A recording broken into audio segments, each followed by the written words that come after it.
క్రీస్తు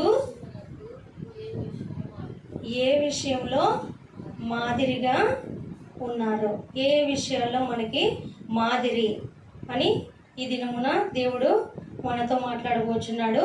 అయితే మనలో చాలామంది ఒక్కొక్కరిని మాదిరిగా కలిగి ఉంటారు కదమ్మా. కొంతమంది అబ్బాయిలు అయితే, కొంతమందిని యవ్వనస్తులైతే మరీ ముఖ్యంగా హీరోల యొక్క హెయిర్ స్టైల్ పెట్టుకోవడం కానీ, వారి వల్లే మాట్లాడాలనుకోవడం కానీ, రకరకాలైనటువంటి మాదిరి కలిగి ఉంటారు అనమాట. ఒక్కొక్కరిని ఒక రోల్ మోడల్గా పెట్టుకొని ఉంటారు.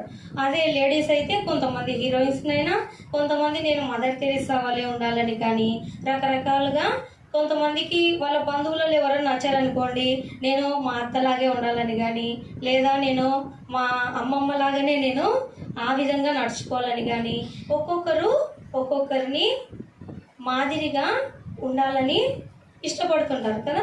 మాదిరి అంటే ఏంటిదమ్మా?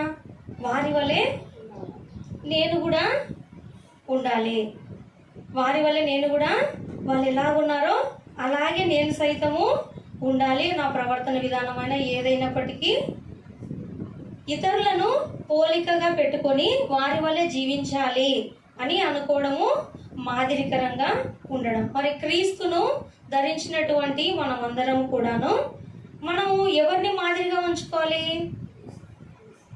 క్రీస్తును మాదిరిగా ఉంచుకోవాలి. ఈ లోకంలో మనం ఎవరైనా సరే, ఏ మనిషి అయినా సరే, ఎంతటి భక్తుడైనా సరే, ఏదో ఒక విషయాల్లో పొరపాటు చేసిన వారుగా ఉంటారు. తెలుసో తెలియకనో తమ జీవితంలో ఏదో ఒక విషయంలో దోషం చేసిన వారుగా ఉంటారు. ఎవరిని మోడల్గా మనం పెట్టుకున్నా వారిలో మనకి ఏదో ఒక లోపం అనేది కనిపిస్తుంది. కనిపించినప్పుడు అరే వీళ్ళని ఇంత మాదిరికరంగా ఉన్నాను కానీ వాళ్ళు ఈ విషయంలో మనకి ఆ విధంగా ఉండకూడదు కదా అని ప్రతి మనిషిలో మనము ఎవరిని మాదిరికరంగా పెట్టుకున్నా ఏదో ఒక లోపం కనబడుతుంది. కాబట్టి మనము పర్ఫెక్ట్గా జీవించినటువంటి, ఎటువంటి లోపము లేనటువంటి, కలంకము లేనటువంటి, ఎటువంటి దోషము లేనటువంటి క్రీస్తును మనము మాదిరిగా ఉంచుకున్నట్లయితే అన్ని విషయాల్లో కూడా మనము పర్ఫెక్ట్గా జీవించిన వారం అవుతాం. క్రీస్తును నమ్మినటువంటి ప్రతి ఒక్కరు కూడా క్రీస్తు వలె జీవించాలి. క్రీస్తు వలె ఆయన అడుగుజాడల్లో ఆయన పోలికగా జీవించాలి అని ప్రతి ఒక్కరు కూడా అటువంటి దృఢ నిశ్చయం కలిగి ఉండాలి కదమ్మా. మరి ఎవ్వరు కూడా మనకి రోల్ మోడల్గా ఉన్నప్పటికీ మనము గొప్ప పేరు పొందుకోలేము. ప్రభువును మోడల్గా పెట్టుకున్నట్లయితే మన జీవితంలో శారీరకంగా, ఆధ్యాత్మికంగా ఎన్నో మేలులు పొందుకోగలము. అలాగే 1 పేతురు 2వ అధ్యాయము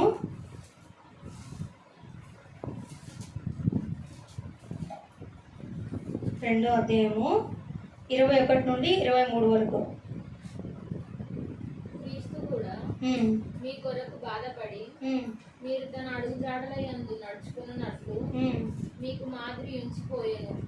ఆయన పాపము చేయలేదు, ఆయన నోటను ఏ కపటమును కనబడలేదు. ఆయన దూషింపబడి బదులు దూషింపలేదు. ఆయన శ్రమ పెట్టబడి బెదిరింపక న్యాయముగా తీర్పు తీర్చు దేవునికి తన్ను తాను అప్పగించుకొనెను. దేవుడు వాక్యంలో ఏం సెలవిస్తున్నాడమ్మా? శ్రమను సహించడములో క్రీస్తు మనకు మాదిరి. శ్రమను సహించడంలో క్రీస్తు మనకు మాదిరిగా ఉంటే మనకు అందులో ఏం సంతోషం ఉంది అనుకుంటారు కదా. కానీ క్రీస్తుని నమ్మినటువంటి క్రైస్తవుడు క్రీస్తుని మాదిరిగా కలిగి ఉన్నప్పుడు క్రీస్తు ఎటువంటి అడుగుజాడల్లో నడిచాడో, శ్రమను సహించే విషయంలో ఆయన ఎలా ఉన్నాడని ఉందమ్మా ఇక్కడ? క్రీస్తు కూడా మీ కొరకు బాధపడి, మనందరి కొరకు బాధపడి, మీరు తన అడుగుజాడల యందు నడుచుకున్నట్లు మీకు మాదిరి ఉంచిపోయెను.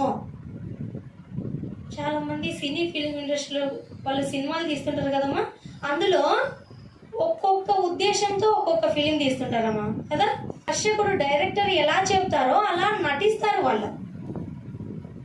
వాళ్ళ రియల్ జీవితంలో నిజముగా ఆ ఫిలింలో వాళ్ళు ఎలాగైతే నిజముగా నీతిగా యథార్థంగా అందరి దృష్టికి ఒక గొప్ప మనిషిగా ఒక హీరోని అందులో ఒక ఫిలింలో ఎలాగైతే వారు మనకు కనపరుస్తారో వాళ్ళు వాళ్ళ రియల్ లైఫ్లో ఆ విధంగా నీతిగా జీవించరు.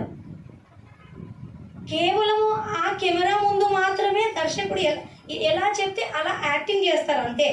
యాక్టింగ్ చేసి హీరో అనిపించుకుంటున్నారు. వాళ్ళు రియల్ జీవితంలో వాళ్ళంత దుర్భరమైన స్థితి మరొకరికి ఉండదు. వాళ్ళ నీతి కార్యాలు అయితేనేమి, వాళ్ళు ఉన్న పరిస్థితులు ఏవైనా సరే వాళ్ళు మనకి ఫిలింలో హీరోగా కనబడినంత మంచి లక్షణాలు వాళ్ళ రియల్ లైఫ్లో ఉండవు. యాక్టింగ్ నటిస్తారనమాట. వాళ్ళు స్క్రీన్ ముందర ఆ కొంచెం సేపు ఆ 3 hours నటిస్తారు వాళ్ళు. కానీ క్రీస్తు మనకి నటించలేదు. క్రీస్తును మనం ఎందుకు మాదిరిగా ఉంచుకోవాలి అని మనము ఈ దినమా దేవుడు మనతో ఎందుకు మాట్లాడుతున్నాడంటే, ఈ లోకంలో ఉన్న ప్రతి మనిషి కూడా వారి యొక్క స్వార్థ ప్రయోజనాల కొరకు కొన్ని యాక్టింగ్లు చేస్తారు. క్రీస్తు మాదిరిగా కలిగి ఉన్న క్రైస్తవుడు యాక్టింగ్ చేయడు, నిజముగా ప్రేమను చూపిస్తాడు కదా. క్రీస్తును ఎందుకు మనం మాదిరి కలిగి ఉండాలి అంటే, క్రీస్తు మనకు మాదిరి, ఆయన అడుగుజాడల్లో నడిచాడు. ఆయన మనకు మాదిరి ఉంచిపోయాడంటే ఆయన మనకు కేవలం చెప్పేవాడుగా లేడు. కేవలము క్రీస్తు మనకు చెప్పేవాడుగా కాదు, చేసి చూపించాడు. మనకి ఎలాగైతే ఉండాలని కోరుకుంటున్నాడో అలాగా ప్రభువు మనకి చేసి శ్రమను సహించి, ఆయన శ్రమ పెట్టబడి ఇతరులను శ్రమ పెట్టలేదు, దూషింపబడి ఇతరులని దూషించలేదు కదమ్మా. అలాగే వాక్యంలో రాస్తుంది, ఆయన యందు ఏ కపటము, ఆయన నోటను ఏ కపటము కనబడలేదు, ఆయన దూషింపబడి బదులు దూషింపలేదంట. న్యాయముగా తీర్పు తీర్చు దేవునికి తన్ను తాను అప్పగించుకొనెను కదమ్మా. దేవునికి ఎలా అప్పగించుకున్నాడు? ఆయన నీతిగా జీవించాడు. మనము ప్రభువుకు నేను జీవితాంతం ప్రభు కొరకే బ్రతుకుతానని తీర్మానం తీసుకొని బాప్తిసం తీసుకొని ఒక క్రైస్తవుడిగా జీవించాలని నిశ్చయం తీసుకుంటున్నాం. దేవునికి మనల్ని మనము నీతిగా సమర్పించుకుంటున్నామా? మన అవయవములను నీతికి సాధనాలుగా ఉంచుకొని ప్రభువుకి మన హృదయాన్ని అప్పగిస్తున్నామా? ప్రభు కొరకు బ్రతుకుదాని అంటున్నాము, కానీ ప్రభు కొరకు నీతిగా జీవించడం లేదు కదా. మన సొంత కార్యాలే చూసుకుంటున్నాము కానీ ఇతరుల కార్యాలను మనము చూడలేదు. ప్రభు ఏనాడైనా తన సొంత కార్యం చూసుకున్నాడమ్మా? తన సొంతంగా తన గురించి ఏ రోజైనా ఆలోచించాడా? సాధారణ మనుషులు అలాగే ఉన్నారు. క్రీస్తు నమ్మినటువంటి క్రైస్తవులు కూడా తమ సొంత కార్యాలే చూసుకుంటున్నారు కదా. ఇతరుల గురించి ఆలోచించేవారుగా ఉన్నారా? అందుకే దేవుడు అంటున్నాడు, నువ్వు క్రీస్తును మాదిరిగా కలిగి ఉండు. ఈ లోకంలో మరి ఎవరిని కూడా మాదిరిగా రోల్ మోడల్గా పెట్టుకోకూడదు. ఎందుకంటే క్రీస్తు తను రియల్గా నీతిగా జీవించాడు. దూషింపబడి ఇతరులని దూషించలేదు, శ్రమ పెట్టలేదు, సహించాడు, శ్రమను సహించాడు. క్రీస్తు నమ్ముకున్నాను, క్రీస్తు కొరకు బ్రతుకుతాను అనుకుంటున్నటువంటి దేవుని ప్రియమైన వారలారా, మనమందరం కూడా మరి క్రీస్తు అడుగుజాడల్లో నడుస్తున్నామా? ఆయనను మాదిరి కలిగి ఉన్నామా? ఆయనను గురిగా పెట్టుకొని జీవిస్తున్నామా? ఒకవేళ అలా జీవించుకుంటే ఈ మధ్యాహ్న కాల సమయం ముందు దేవుడు మనతో మాట్లాడుతున్నాడు, క్రీస్తును నీవు మాదిరిగా ఉంచుకొనుము. క్రీస్తు మాదిరిగా ఉండడం వలన మనము ఎన్నో దేవుని నుంచి ఆశీర్వాదాలు మేలులు పొందుకోవడానికి యోగ్యులముగా ఉంటాము. అలాగే ప్రభువుకు ఉన్నటువంటి మరొక లక్షణంలో తగ్గించుకునే స్వభావము కదమ్మా. తీయండమ్మా ఫిలిప్పీలకు రాసిన పత్రిక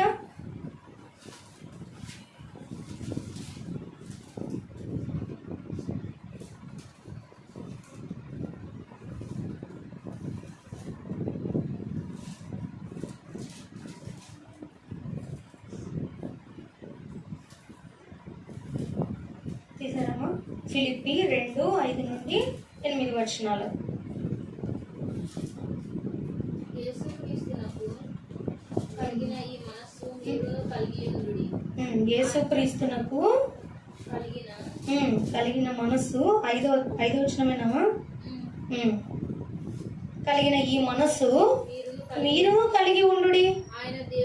ఆయన దేవుని స్వరూపము కలిగిన వాడై ఉండి దేవునితో సమానముగా ఉండుట విడిచిపెట్టకూడని భాగ్యమని ఎంచుకొనలేదు, కానీ మనుషుల పోలికగా పుట్టి దాసుని స్వరూపమును ధరించుకొని తన్ను తానే రిక్తుకునిగా చేసుకొనెను.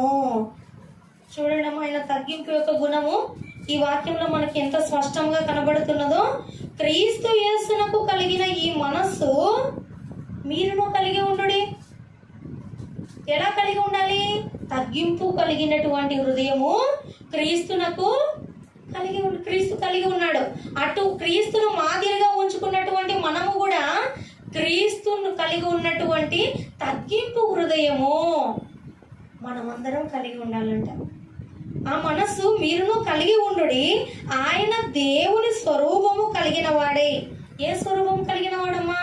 శరీరధారిగా ఈ లోకంలోకి రాకముందు ప్రభువు దేవుని స్వరూపము కలిగిన వాడై ఉండి దేవునితో సమానముగా ఉండుట విడిచిపెట్టకూడని భాగ్యమని ఎంచుకొనలేదు, కానీ మనుష్యుని పోలికగా పుట్టాడంట.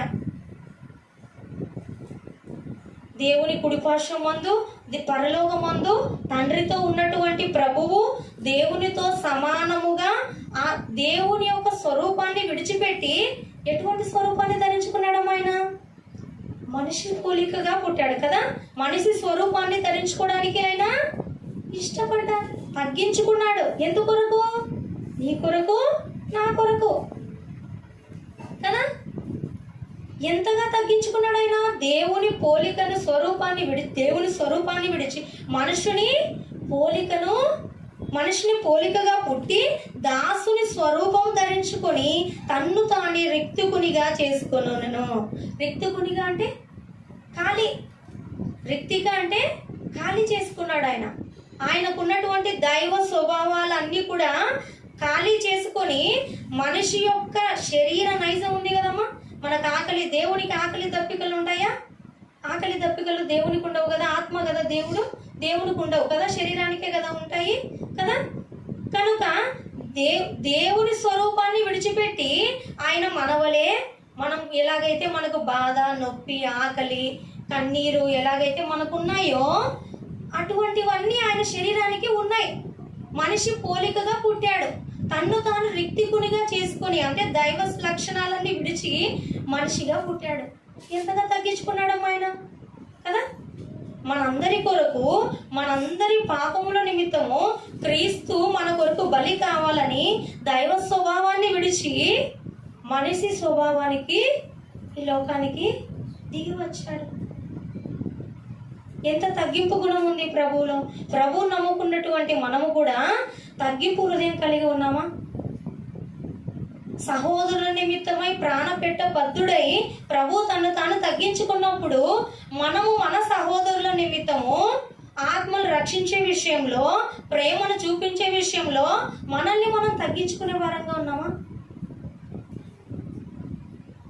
హెచ్చింపు హృదయం కలిగి అనేక మందిని దూరం చేసుకునే వారంగా ఉన్నామా కదమ్మా. చాలా మంది అన్యులైనప్పటికీ ఏమంటుంటారమ్మా, వాళ్ళు దేవుని నమ్ముకున్నామంటారు, కానీ వాళ్ళకి చాలా గర్వం ఉంది, తగ్గింపు మనసే లేదు, వాళ్ళకు సమాధాన గుణమే లేదు అని అన్యులు చూసి క్రైస్తవులను అంటున్నారమ్మా ఈ కాలంలో చూసి కదా. క్రైస్తవులు ఎటువంటి స్థితికి వచ్చారు కదా. గర్వముగా, తగ్గింపు హృదయం ఏ మాత్రము లేకోకుండా ఉన్నప్పుడు ప్రభువుని మనం నిజముగా ఫాలో అయినట్టేనా? అవనట్టు కదా. ప్రభువుని మాదిరిగా పెట్టుకున్నట్లేనా? క్రైస్తవులమని పేరుకు మాత్రమే చెప్పుకుంటున్నారు, కానీ క్రీస్తు యొక్క గుణాన్ని, తగ్గింపు హృదయాన్ని కలిగి ఉన్నామా? తగ్గింపు హృదయం మనమందరం కూడా కలిగి ఉండాలి. దేవుడు వాక్యం ద్వారా మనకు అదే సెలవిస్తున్నాడు. క్రీస్తును మీరు మాదిరిగా కలిగి ఉన్నవారైతే ఆయన వలె శ్రమను సహించడంలోనూ అలాగే తగ్గింపు గుణం కలిగి ఉండడంలో, అది ఏ విషయమైనా, దేవుని పరిచర్య విషయమైనా, దేవుని పని విషయమైనా, ఇది ఇంత చిన్న పని నేను చేయాలా, నా హోదా ఏంటి, నా చదువు ఏంటి, నా స్థితి ఏంటి, నేను దేవుని సన్నిధిలో చిన్న పని ఆ పని చేయాలా అనుకోకూడదు కదా. తన్ను తాను తగ్గించుకున్నవాడే హెచ్చింపబడతాడు దేవుని సన్నిధిలో కదమ్మా. మరి ప్రభు అంతగా తగ్గించుకున్నాడు కదమ్మా. ఆయన దేవుడు విడిచిపెట్టాడు అంత తగ్గింపు హృదయం కలిగి మన కొరకు రిక్తికునిగా చేసుకొని వచ్చినటువంటి ఆయనని మామూలుగా మనిషిగా పుట్టడం ఒకటేనామా. ఆయనకు ముందే తెలుసమ్మా, ఈ లోకంలోకి వచ్చేటప్పుడే మనిషి స్వరూపాన్ని ధరించుకున్నప్పుడే ఈ లోకంలో నేను నలగొట్టబడాలి, సహోదరుల నిమిత్తము నేను ప్రాణం పెట్టాలి. ఆ ప్రాణము మామూలుగా కాదు, దోషి అని. ఆయన ఏ దోషం చేయనివాడు కదమ్మా. ప్రభు చేశాడా ఏ దోషమైనా? కానీ ఆయన ఎంతటి శిక్షను అనుభవించాడంటే, మనకి ఇప్పుడు ఉరి శిక్ష ఎలాగైతే లాస్ట్ విధిస్తారో ఎవరికమ్మా, మంచి బాగా బందిపోటు దొంగలకి, చాలా గొప్పగా గొప్ప నేరస్తులకే కదమ్మా ఆ శిక్ష వేసేది. అలాగా అప్పుడున్న కాలంలో ప్రభువుకి శిలువ శిక్ష అనేది అది చివరి శిక్ష. చాలా పెద్ద నేరస్తులకు వేసేటువంటి శిక్ష. ఆయన చిన్న శిక్ష చేసినట్లు కూడా రాజులు సైతం, హేరోదు రాజు దగ్గర సైతము ఆయనకి ఏ నేరం కనబడలేదంట. వెతికింటే ఈయనను ఏ లోపము ఏమీ నాకు కనపడడం లేదు కదా, మీరు ఎందుకు ఈయనని సిలువ వేయాలనుకుంటున్నారు అని అంటారు కదా రాజు కూడా. కానీ వాళ్ళు బరబ్బనే వదిలిపెట్టండి, మాకు యేసునే సిలువ వేయండి అని కేకలేస్తారు యూదులే కదా. అంటే ఆయన ఎంతగా తగ్గించుకున్నాడంటే కేవలం మనిషిగా పుట్టడం వరకు కాదు, సిలువ మరణం పొందునంతగా. అంటే ఆయన ఒక నేరం చేసిన వాడుగా ఈ లోకంలో మనందరి కొరకు మన శిక్షని, మన పాపాన్ని, మన దోష శిక్షని ఆయన మీద వేసుకొని ఆయన ఒక శిక్షించబడ్డానికి అర్హుడిగా, నేరస్తుడిగా, అది కూడా మామూలు నేరస్తుడు కాదు, సిలువ మరణము పొందునంతగా తగ్గించుకున్నాడు. ఆయనకు అవసరమమ్మా అంతగా? మన నిమిత్తమే కదమ్మా. ఆయనను మాదిరిగా కలిగి ఉన్నటువంటి మనము కూడా అనేక మందిని రక్షించే విషయంలో మనల్ని మనము ఎంతకైనా తగ్గించుకునే వారంగా ఉండాలని ప్రభువు మనకి మాదిరి. యాక్టింగ్ చేయలేదు ప్రభువు, రియల్ గా జీవించాడు, రియల్ గా ప్రాణం పెట్టాడు, రియల్ గా శ్రమ అనుభవించాడు, రియల్ గా తగ్గింపు హృదయం అంటే ఏంటిదో ఆయన చేసి చూపించాడు. శిష్యులంతా నేను గొప్ప అనుకుంటుంటే ప్రభు ఏమన్నాడమ్మా, మీలో పరిచారం చేయువాడే వారి యొక్క పాదాలందరివి గిన్నె తీసుకొని, వాటర్ తీసుకొని ఆయన వారి పాదాలందరి, శిష్యుల పాదాలందరివి కడిగాడంట. ఎందుకు కడిగాడు ఆయన? వాళ్ళలో వాళ్ళు అనుకుంటున్నారు నేను గొప్ప అంటే నేను గొప్ప, ఎవరు గొప్పనో నేను క్రియల ద్వారా చూపిస్తానని. ప్రభు గొప్పవాడని తెలుసు కదా వాళ్ళందరికీ. అయినా వాళ్ళ పాదాలు ఎందుకు కడిగాడంటే ఆయన చేస్తున్నాడు అనమాట, చెప్పడం లేదు. ఆయన రియల్ గా ఆయన తన జీవితంలో వాళ్ళ పాదాలు కడిగి, నిన్ను నీవు తగ్గించుకున్నప్పుడే నువ్వు గొప్పవాడివి అవుతావు. నేను గొప్ప అనుకోవడం కాదు అని మీ పాదాలు, నేను గొప్పవాడినైనా పాదాలు కడుగుతున్నాను కదా మీ పాదాలు. మీరు కూడా ఒకరికొకరు పరిచారం చేసుకునే వారంగా ఉండాలి. ఎవరైతే పరిచారం చేస్తారో వాడే గొప్పవాడు. దేవుని సన్నిధిలో దీన హృదయులై పరిచర్య చేస్తున్నారు చూడండి, వాళ్ళే దేవుని దృష్టికి గొప్పవారు. మీరు ఒకరికొకరు పరిచారం చేసుకునే వారంగా ఉండాలి, తగ్గింపు హృదయం కలిగి ఉండాలి. ఎంతటి గొప్పవాడైనా, ఎంత హోదాలో ఉన్నవాడైనా దేవుని సన్నిధిలోకి వస్తే అందరూ సమానమే. ఎవరు గొప్ప, ఎవరు తక్కువ కాదు. దేవుని దృష్టికి అందరూ సమానమే. పరిచర్య చేసేవాడు, అందరికీ సేవ చేసేవాడే దేవుని దృష్టికి గొప్పవాడు, చేయించుకునేవాడు కాదు. అదే దేవుడు తెలియపరుస్తున్నాడు. మీరు గొప్ప అనుకోకూడదు, దేవుని దృష్టికి పరిచారం చేసేవాడే, తగ్గింపు హృదయం కలిగిన వాడే గొప్పవాడు.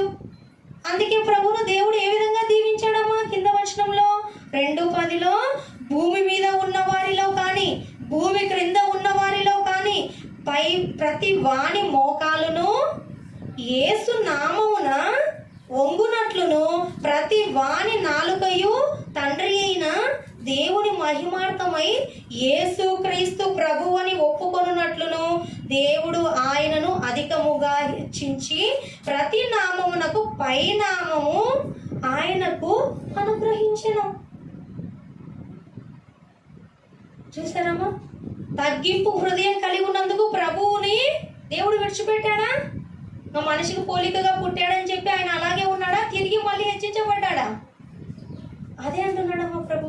మనము ఈ లోకంలో మనల్ని మనము తగ్గించుకున్నప్పుడు, ఒక ఫుట్బాల్ని ఎలాగైతే మనము కింద ఎంత బలంగా వేస్తే అంత పైకి లేస్తుంది కదమ్మా, అలాగే మనం ఎంతగా నల్లగొట్టబడితే దేవునిలో, ఎంతగా తగ్గింపు హృదయం కలిగి ఉంటే అంతగా మనము హెచ్చింపబడతాము. మనం హెచ్చింపబడాలంటే మనల్ని మనము తగ్గించుకునే వారంగా ఉండాలి కదమ్మా. ప్రభువు నామాన్ని అన్ని నామముల కంటే పైనాముగా చేశాడంట దేవుడు కదా. ప్రతి వాని మోకాలు ఆయనకి యేసు నామమున వంగాలంట, అంత గొప్పవాడిగా చేశాడు కదా. పరలోకమందున్న వారిలో కానీ, భూమి మీద ఉన్న వారిలో కానీ, భూమి క్రింద ఉన్న వారిలో కానీ, ఇంకా ఏ లోకంలో ప్రతి వాడు కూడా ఆయన నామమున వంగాలి. ఆయనను నోటితో ప్రభు అని ఒప్పుకోవాలి. ఆయన నామము అన్ని నామముల కంటే పైనామము. ఎందుకు హెచ్చించాడమ్మా? ప్రభువు తగ్గింపు హృదయం కలిగి సహోదరు నిమిత్తము ప్రాణం పెట్టాడు. మనము కూడా ఆ విధమైన క్రీస్తును మాదిరిగా కలిగి తగ్గింపు హృదయం కలిగి ఉన్నట్లయితే దేవుడు మనల్ని కూడా తగిన సమయం ముందు ఖచ్చితంగా హెచ్చిస్తాడు. కాబట్టి మనము తగ్గింపు హృదయం కలిగి ఉండాలని దేవుడు ఈ మధ్యాహ్న కాల సమయం ముందు వాక్యం ద్వారా సెలవిస్తున్నాడు. అలాగే క్షమించే విషయంలో మత్తయి సువార్త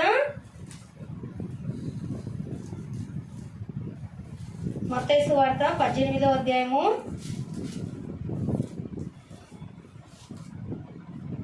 23 నుంచి అమ్మా. ఈ అంశం అంతా మీరు చదివింటారమ్మా. 18వ అధ్యాయం 23 నుంచి. కావున పరలోక రాజ్యము తన దాసుల యొద్ద లెక్క చూచుకొన గోరిన ఒక రాజును పోలి ఉన్నది.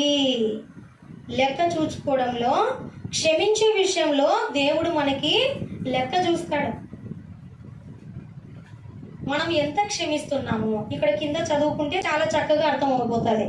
3,60,00,000 రూపాయలు ఈ కాలం కాదు, ఆ కాలంలో 3,60,00,000 అప్పున్నాడు ఒక దాసుడు.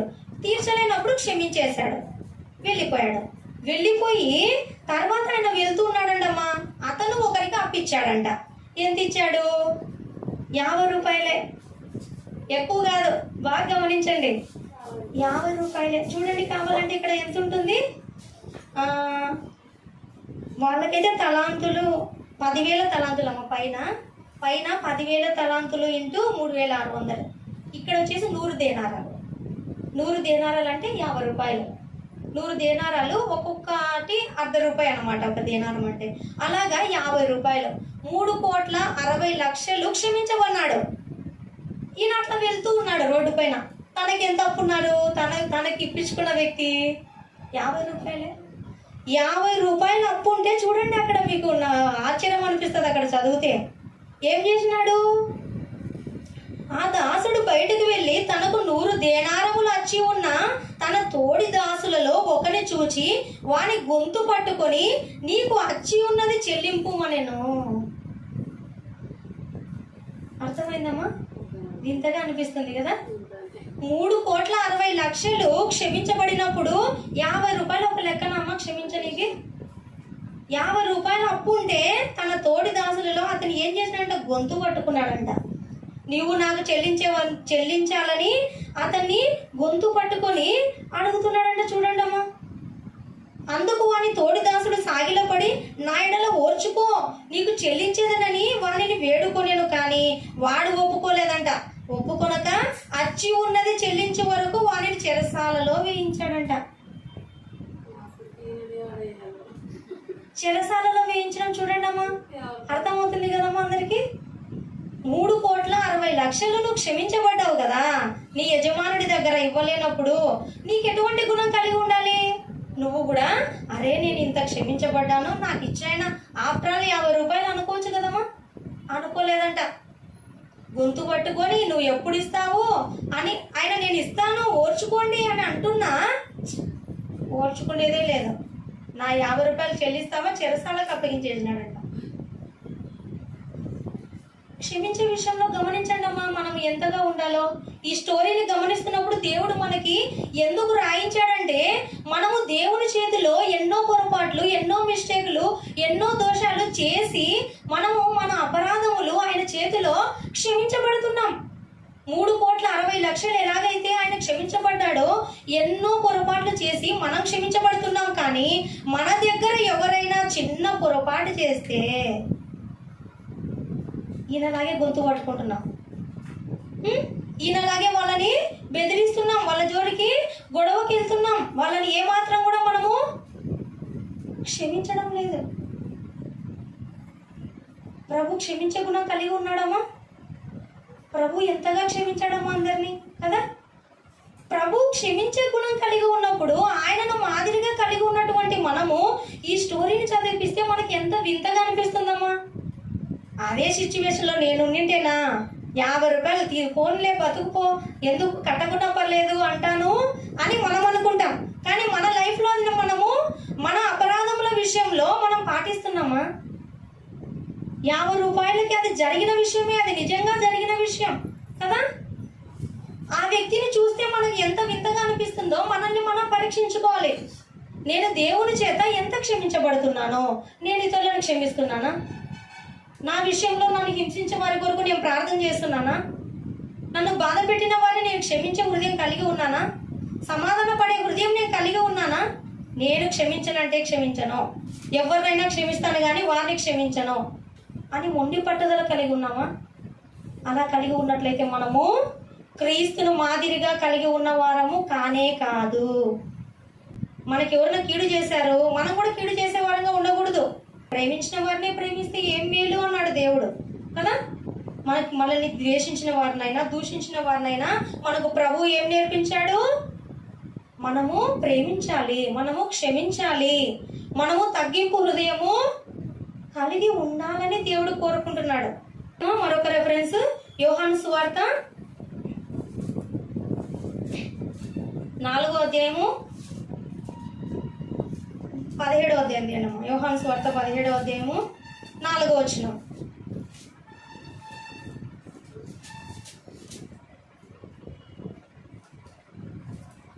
చేయుటకు నీవు నాకు ఇచ్చిన పని నేను సంపూర్ణంగా నెరవేర్చి భూమి మీద నిన్ను మహిమపరచితిని.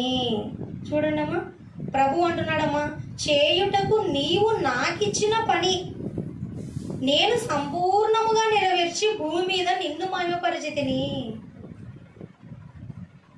ఎవరైనా ఏదైనా దేవునికి పని చేశారనుకోండి, మనకు మహిమ రావాలనుకోకూడదు, దేవునికే మహిమ రావాలి.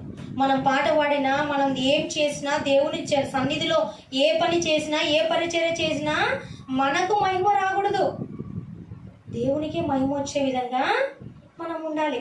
ప్రభు అదే కదమ్మా. ప్రభు ఈ లోకంలోకి వచ్చినప్పుడు ప్రతి విషయంలో కూడా తండ్రిని మహిమపరిచాడు. ఆయన తండ్రిని మహిమపరిచాడు. తండ్రి ప్రేమను గురించి మనకు తెలియపరిచాడు. తండ్రి పంపగా ఆయన మన యుద్ధకు వచ్చాడు. తండ్రి యొక్క గొప్పతనాన్ని మనకు తెలియపరిచాడు. ఆయనను మహిమపరిచాడు కదా. ఇక నేటి కాలంలో కొంతమంది ఎలా ఉన్నారు? ప్రార్థన చేయకుండా మనం దేవుని పిల్లలం కాబట్టి శాసించండి, క్రీస్తు నామములో పోవును గాక, ప్రభువు నామంలో ఇది నీకు జరుగును గాక. మహిమ మనకు రాకూడదమ్మా, తండ్రికి చేయాలి ప్రార్థన. ప్రభువు సైతం ఏం చేశాడమ్మా? లాజర్ను లేపేప్పుడు, లాజర్ని ఆయన సజీవుడిగా మరణించినప్పుడు తిరిగి ఆయన లేపినప్పుడు తండ్రికి ప్రార్థన చేశాడు. తండ్రి నీకు ఇష్టమైతే నీ మహిమ కొరకు ఈ కార్యాన్ని చేయమని. దేవుడు ఏం చేసినా, ఏ కార్యక్రమం చేసినా తండ్రికి మహిమ వచ్చేటట్లుగా చేశాడు. ప్రభువుకి ఇచ్చిన పని ఆయన సంపూర్ణంగా నెరవేర్చాడంట. మరి ప్రభు మనకి పని ఇచ్చాడు కదమ్మా. ప్రభు మార్గంలో నడుస్తున్నటువంటి మనము ఆయన ఆయన ఏ పని అయితే చేశాడు? ఆత్మలు రక్షించే పని. మనము కూడా ఆత్మలు రక్షించే పనిలో సంపూర్ణముగా మన చేతనైనంత మట్టుకు మనము మన జీవితంలో పని చేసే వారంగా ఉండాలి. మనల్ని మనము రక్షించబడ్డాం అనుకుంటే సరిపోదు. మన ఇంటి వారిని, మన తోటి వారిని, మన బంధువుల్ని అందరినీ కూడా మనము రక్షించే బాధ్యత మన పట్ల ఉన్నది కదమ్మా. ఎంతో మంది దేవుని సన్నిధికి, దేవుని చెంతకు రాని వారిని నడిపించే బాధ్యత ఎవరిపైన ఉంది? మనపైనే ఉంది. రక్షించబడిన నీవు మరొకరిని రక్షించేవారుగా ఉండాలి కదా, అది మన పని. సమస్త జనులను కూడా శిష్యులుగా మార్చమన్నాడు కదా దేవుడు. అందరినీ కూడా ప్రభువుకి శిష్యులుగా ఉండేవారముగా దేవుని పనిని సంపూర్ణముగా నెరవేర్చి ఏం చేయాలా? నేనే ఈ పని చేసిన అని మన గొప్పతనము చెప్పుకోవడం కాదు. వీళ్ళు నేను రక్షించింటేనే నేనే వీళ్ళని రక్షించింది కదా. మనం అమ్మ రక్షించేది ఎవరైనా సరే అమ్మా, ఎవరైనా సరే. ఇప్పుడు నేను వాక్యం చెప్తున్నా, నేను రక్షించలేను మిమ్మల్ని. దేవుని మాటలు మిమ్మల్ని ఆకర్షిస్తాయి, దేవుని మాటలు మిమ్మల్ని రక్షిస్తాయి, నేను కాదు. కాబట్టి మనము ఎవరైనా సరే కొంతమంది రక్షించినా, దేవుని కార్యం చేసినా నా వల్లనే, నేనే అని అనేది ఉండకూడదమ్మా. ప్రభు ఎప్పుడు అలా చెప్పలేదు కదా. తండ్రిని మయపరిచాడు ఆయన కదా. తండ్రి ప్రేమను వివరించాడు, తండ్రి గొప్పతనాన్ని ఈ లోకంలోకి మనకి వచ్చి చాటి చెప్పాడు. మనం ఏ పని చేసినా దేవుని పరిచర్యలో, దేవుని సన్నిధిలో, దేవుని ఆత్మల్ని, అనేక మందిని ఆత్మల్ని దేవుని చెంతకు నడిపించే విషయంలో ఏ పని చేసినా తండ్రిని మహిమపరిచే వారంగా ఉండాలి. మనల్ని మనము గొప్ప చేసుకునే వారంగా ఉండకూడదని దేవుడు, ప్రభు కూడా అలాగే జీవించాడు. ఆయనని ఏ రోజు గొప్పగా చేసుకోలేదు కదా.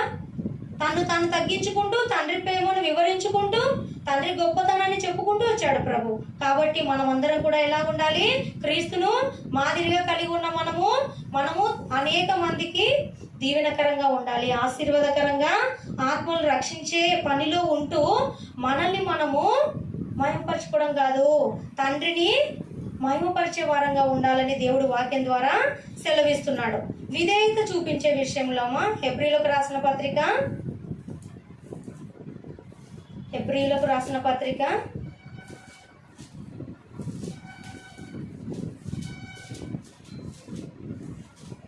5వ అధ్యాయము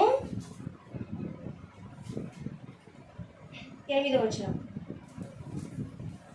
ఆయన కుమారుడై ఉండియు తాను పొందిన శ్రమల వలన విధేయతను నేర్చుకొనెను. విధేయత. ఆయన కుమారుడై ఉండి, ఎవరికమైనా దేవుని కుమారుడు కదా, దేవునికి కుమారుడై ఉండి తాను పొందిన శ్రమల వలన విధేయత నేర్చుకున్నాడంట. దేవుని కొంతమంది ఉంటారమ్మా పిల్లలు, పోలీసుకు సంబంధించిన వాళ్ళ పిల్లలు కానీ కొద్దిగా పొగరుగా ఉంటారు. నేను ఎవరిని అనుకున్నావు? నేను లాయర్ కుమారుని. నేను ఎవరిని అనుకున్నావు? మా నాన్న పోలీస్. గర్వం అన్నమాట కదా. విధేయత ఉంటుందా? గొప్ప వారి పిల్లలకి విధేయత ఉంటుందమ్మా? ఉండదు. ప్రభు ఎంత గొప్పవాడు? దేవుని కుమారుడై ఉండి తాను పొందిన శ్రమల వలన విధేయత నేర్చుకున్నాడంట కదా. విధేయత వలన ఆయన విధేయత చూపించే విషయంలో దేవుడు చెప్పింది చెప్పినట్టుగా, దేవుడు తండ్రి ప్రభువుకు ఏమైతే చెప్పి ఉన్నాడో, తండ్రి చెప్పింది చెప్పినట్టుగా తూచా తప్పకుండా ఈ లోకంలో వచ్చి పాటించి నీతిగా జీవించి, ఏ విషయంలో కలంకం రాకుండా నీతిగా జీవించి ఆయన పొందిన శ్రమల వలన విధేయత నేర్చుకున్నాడంట. అవసరమమ్మా? చిటికేస్తే పనులు జరుగుతాయి ప్రభువుకి. ఆయనకేం అవసరం అమ్మ విధేయతగా ఉండడానికి? విధేయతగా ఎవరు ఉండాలి? ఏమీ లేని వారు. మనం విధేయతగా ఉంటే, మనం కొద్దిగా తగ్గింపుగా ఉంటే మనం బ్రతుకుతాం రా, అంత గర్వం ఉండకూడదు అనుకోవడానికి ఆయన గొప్పవాడు, లేనివాడు కాదు. ఆయన దేవుని కుమారుడై ఉండి చిటికేస్తే ఆయనకు పనులు జరుగుతాయి అనుకుంటే, కానీ ఆయన అంతగా తాను విధేయత చూపించే విషయంలో మనకి మాదిరిగా ఉన్నాడు కదా. తండ్రి చెప్పింది చెప్పినట్టుగా పాటించాడు కదమ్మా. ఆయన ధర్మశాస్త్రం అంతటిని ఆయన నెరవేర్చి కొట్టివేశాడు కదా. ధర్మశాస్త్రం అంతటిని కూడా, ధర్మశాస్త్రంలో 10 ఆజ్ఞలు ఉన్నాయా, ఆయన ఆయన ఏ ఆజ్ఞను కూడా అతిక్రమించలేదు, అన్ని ఆజ్ఞలు నెరవేర్చాడు. దేవుని చట్టం అంతయు ఏం చెప్తుందమ్మా మనకి బైబిల్? దేవుని చట్టం అంతయు నిన్ను వలె నీ పొరుగు వాణిని ప్రేమించాలంట దేవుని వాక్యం సెలవిస్తుంది. నువ్వు ఏదైనా ఒక గొప్ప ఆజ్ఞ పాటించాలా అనుకున్నావు అనుకో, ఆ గొప్ప ఆజ్ఞ ఈ ధర్మశాస్త్రం బైబిల్ అంతా మొత్తం ఇలా చేతిలో పట్టుకుంటే నేనేం పాటించాలి ఉన్నాయి ఆజ్ఞలు అని నువ్వు అడిగితే ఒకే ఒక ఆజ్ఞ, నిన్ను వలె నీ పొరుగు వాణిని ప్రేమించు. ఆ ఒక్క ఆజ్ఞలో అన్నీ వస్తాయమ్మా. 10 ఆజ్ఞలు ఇమిడి ఉన్నాయి ఆ ఒక్క ఆజ్ఞలో. నిన్ను వలె నీ పొరుగువాన్ని ప్రేమించినప్పుడు వాడిని నువ్వేమైనా దోచుకుంటావమ్మా? వాడికి నష్టం చేస్తావా? వాడిని కొడతావా? ప్రేమించిన వాడు ఎవరైనా సరే వాళ్ళ పొరుగువాన్ని దోచుకోవడం కానీ, దొంగతనం చేయడం కానీ, వాళ్ళని చంపడం కానీ, వాళ్ళని తిట్టడం కానీ, కొట్టడం కానీ ఏ క్రియ అయినా 10 ఆజ్ఞలలో చేస్తారా? ఏది చేయరు. అందుకే అంటున్నాడు ధర్మశాస్త్రం అంతయు నిన్ను వలె నీ పొరుగువాన్ని ప్రేమించు. నువ్వు అన్ని పాటించినట్లే. అదే కరువైంది ఇప్పుడు, ప్రేమ కరువైందమ్మా. ప్రభు వచ్చి మనకు ప్రేమను స్థాపించాడు కదా. ప్రేమతోనే అప్పటికైతే కంటికి కన్ను పంటికి పన్ను. ఇశ్రాయేలు కాలంలో నిన్ను ఏం చేశాడు? నువ్వు కూడా అదే చేయి. నిన్ను కొట్టినారా? మళ్ళీ కొట్టు వాళ్ళను కూడా. అంటే కంటికి కన్నుది పంటికి పన్ను. ఏం చేస్తే అది చెయ్యి. అప్పుడు ఉండింది. ప్రభు వచ్చి మనకి ఏం నేర్పించాడు? నిన్ను కొడితే మరొక చెంప చూపించన్నాడు కదా. కొడితే కొట్టించుకోమన్నాడా? మళ్ళీ తిరిగి కొట్టమన్నాడా? అదేనమ్మా ప్రభు. ప్రేమను చూపించండి. ప్రేమను చూపించినప్పుడు అప్పుడు నీ ప్రేమ వాళ్ళకి ఎంతో జ్ఞానాన్ని కలుగజేస్తుంది అనమాట. రే ఇదేం వింత అసలు అని వాళ్ళకి ఆశ్చర్యం కలుగుతుంది అనమాట. మన ప్రేమ వారిని ఇతరులని మార్చేస్తుందమ్మా ప్రభు. అదే మనకు నేర్పించాడు. నువ్వు కొడితే కొడతావు, మళ్ళీ తిడితే తిడతావు. వాళ్ళు ఏం నేర్చుకోలేరు. నువ్వు క్రైస్తవుడివి, అన్యులు ఉన్నారు, కొడితే వాళ్ళు కొట్టింటే కదా నేను కొట్టినా.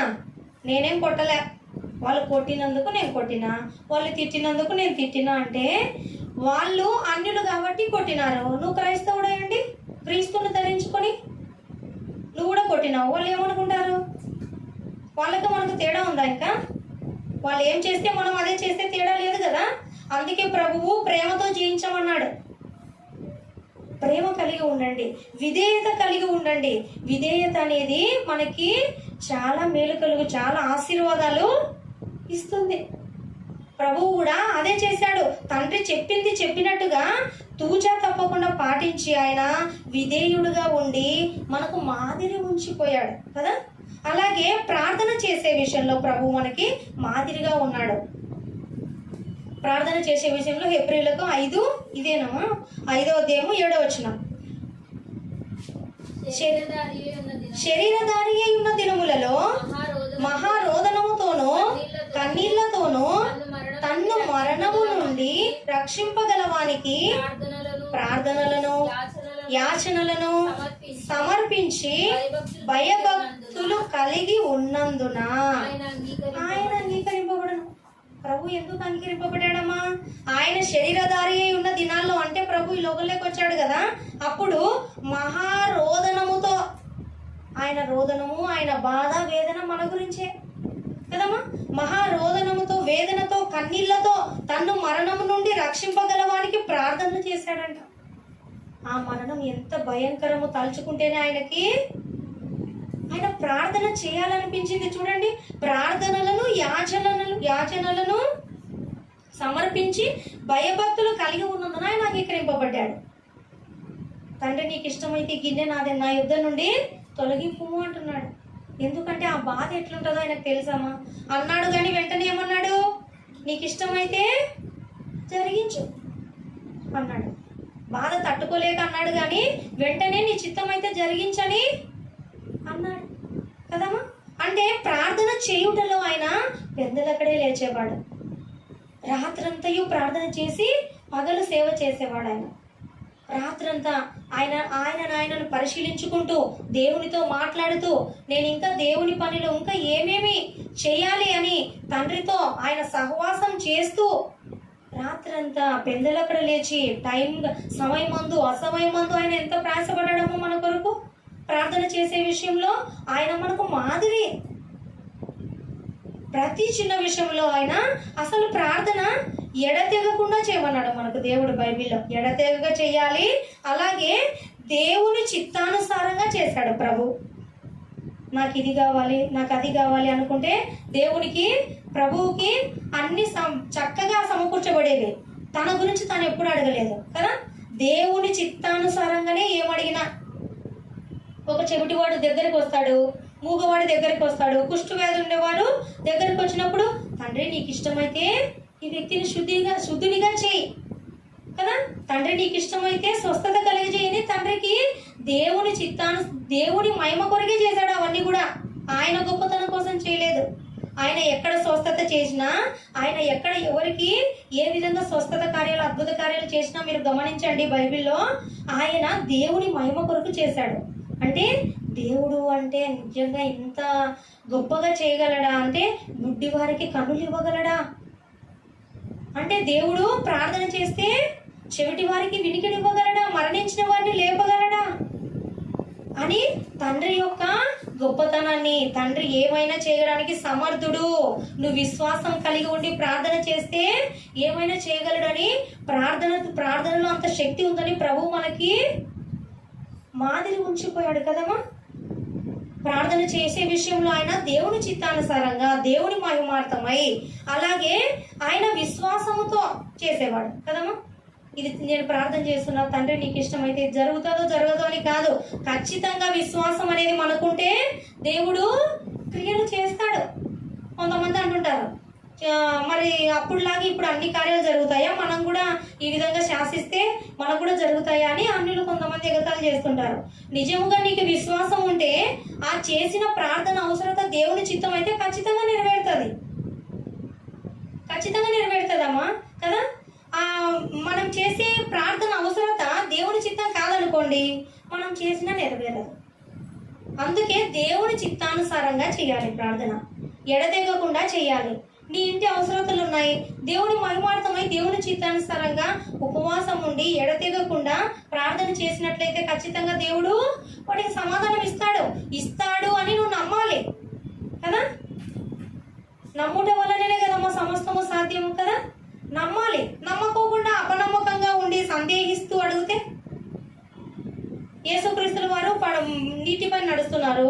పేతురు ఫస్ట్ ధైర్యంగా నేను కూడా నడుస్తానని నీటిలోకి దిగినాడు. ఆ ధైర్యంతోనే ముందు కొనసాగితే నడిచేవాడు. ప్రభువుని అడగకుండానే నీటిలోకి నేను కూడా నడుస్తానని కాలు పెట్టాడు కిందికి. 2 అడుగులు వేసాడు విశ్వాసంతో. అవును, నాకు తెలియగా ఉంది, అసలు నీటిపైన ఎలా నడుస్తాం అని సందేహం వచ్చింది. నీటిపైన ఎలా నడుస్తాం అంటే ఇంకా అపనమ్మకం వచ్చేసింది ఆయనకి, మునిగిపోతున్నాడు. దానికి కారణం ఏంటమ్మా? మొదటగా నడిచాడు కదా 2-3 అడుగులు. నడుస్తాడు, నమ్మకం ఉండాలి కదా. దేవుడు కూడా మన ప్రార్థనకు జవాబు ఇవ్వాలంటే మనకు నమ్మకం ఉండాలి. మనకే నమ్మకం లేకుండా ప్రార్థన చేస్తే దేవుని నమ్మాలి, విశ్వసించాలి. నా దేవుడు నాకు ఈ కార్యం చేయడానికి సమర్థుడు అని నమ్మి విశ్వసించి ప్రార్థన చేయి, ఖచ్చితంగా నెరవేరుస్తాడు. అది ఎవరికైనా, ఆ కాలంలో అయినా ఈ కాలంలో అయినా. అనవసరమైన ప్రార్థనలు చేసి దేవుణ్ణి విసిగిస్తే విననంటాడు కదా. దేవుని చిత్తంలో ఉండాలి. దేవునికి ఒక రాజకీయ నాయకుడు సెలెక్ట్ అవ్వడం ఇష్టం లేదు, ఆ రాజకీయ నాయకుడు మనకి మేలు చేసింటాడు, మేలు చేసి మనకి గెలవాలని ఉపవాస ప్రార్థనలు చేయమనింటాడు. మనం చేస్తే దేవుని చిత్తం లేనిది జరగదు. మనకు మేలు చేసినాడని మనం ప్రార్థన చేస్తే వాళ్ళు దేవుని దృష్టికి వాళ్ళు యోగ్యులో కాదో వాళ్ళ హృదయం దేవునికి తెలుసు కదా. దేవుని దృష్టికి దేవుని చిత్తానుసారంగా మనం ప్రార్థన చేయాలి. అది కష్టమైనా నష్టమైనా, తండ్రి నీ చిత్తమే నా జీవితంలో చేయమని దేవునికి ప్రార్థన చేయాలి. అటువంటి ప్రార్థన ఫలిస్తుంది. మన ఇంటికి సంబంధించిన విషయాలైనా సరే దేవుని చిత్తానుసారంగా, తండ్రి నాకు ఈ సమస్య ఉంది, నీ చిత్తానుసారంగా నాకు ఈ సమస్యకి నాకు సమాధానాన్ని కలుగజేయి తండ్రి, నాకు మార్గం సరళం చేయని దేవుని అడిగినట్లయితే ఖచ్చితంగా దేవుడు మనకు సమాధానం ఇస్తాడు. కాబట్టి మనకి క్రీస్తు ప్రార్థన చేసే విషయంలో మాదిరిగా ఉన్నాడు. భయభక్తులు కలిగి ఉండే విషయంలో కూడా ఇప్పుడు దాన్ని చదివాం కదా. ఆయన భయభక్తులు 7వ వచనంలో 5:7లో ఆయన భయభక్తులు కలిగి ఉన్నందున అంగీకరింపబడ్డాడంట. ప్రభువు మనందరినీ క్రీస్తునందు ఏర్పరచుకున్నాడు కదమ్మా తండ్రి. క్రీస్తునందు మనం అందరము కావాలని కోరుకున్నాడు దేవుడు. ఎందుకు అంగీకరింపబడ్డాడు ఆయన? భయము భక్తి ఉందంట. దేవుడు అంటే ప్రభువుకి, తండ్రి అంటే భయము భక్తి ఉంది. అందుకే ఆయన అంగీకరింపబడ్డాడు కదా. మనము కూడా భయము భక్తి కలిగి ఉండాలని ప్రభువును మాదిరిగా కలిగి ఉన్నటువంటి మనమందరం కూడా భయభక్తులు కలిగి ఉండాలి. అప్పుడు మనము దేవుని దృష్టిలో భయభక్తులు కలిగి ఉన్నట్లయితే ఆయన నుండి అనేక ఆశీర్వాదాలైనా మేళ్ళైనా పొందుకోవడానికి యోగ్యులంగా ఉంటాము. ఇప్పుడు వరకు ఏమేమి నేర్చుకున్నామమ్మా మనము? క్రీస్తును మాదిరిగా ఏ ఏ విషయాల్లో మనం మాదిరి కలిగి, దేవుడు మనకి మాదిరి కలిగి ఉండిపోయాడు. ఏ ఏ విషయాల్లో మాదిరి చూపించాడు చెప్పండి?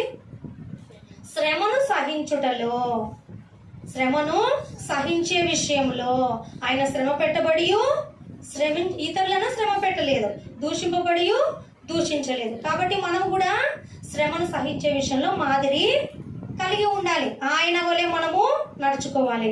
తగ్గించుకునే విషయంలో నెక్స్ట్ ఏముంది అన్న గుణము? తగ్గించుకునే హృదయం. మనల్ని మనము తగ్గించుకునే వారంగా ఉండాలి. క్షమించే విషయంలో, ఇతరులని క్షమించే విషయంలో కూడా ప్రభువు మనకి మాదిరి కలిగి ఉన్నాడు కనుక ప్రభువు వలె మనము క్షమించే విషయంలోనూ తండ్రి పని చేసి తండ్రినే మయపరచాలి. దేవుని పని చేసి మనల్ని మయపరచుకోకూడదు. తండ్రి మయపరచబడాలి మనం ఏ పని చేసినా దేవుని సన్నిధిలో. అలాగే విధేయత చూపించే విషయంలో ప్రభువు మనకు మాదిరిగా ఉండి వెళ్ళారు కదా. మనం కూడా విధేయత కలిగి ఉండాలి. దేవుడు చెప్పింది చెప్పినట్లుగా జీవించే వారముగా, పాటించే వారముగా ఉండాలి. ప్రార్థన చేసే విషయంలో కూడాను మనము విశ్వాసంతో ప్రార్థన చేయాలి. దేవుని చిత్తానుసారంగా చేయాలి. సందేహింపకుండా నమ్మకముగా ప్రార్థన చేసినట్లయితే ఆ ప్రార్థనకి సమాధానం వస్తుంది. ప్రభువు ప్రార్థన జీవితం కలిగి ఉన్నాడు గనక మనము కూడా ప్రార్థన జీవితం అనే మాదిరి కలిగి ఉండాలి. ప్రభువు మార్గంలో నడుస్తున్నటువంటి మనం కూడా ఆ మాదిరికరమైన జీవితాన్ని కలిగి ఉండాలి. భయభక్తులు కూడా, దేవుడు అంటే మనము భయము భక్తి కలిగి ఉండాలి. మనుషులు చూస్తున్నారని వాళ్ళ ముందర ఒకటి భయపడుతూ జీవించడం కాదు.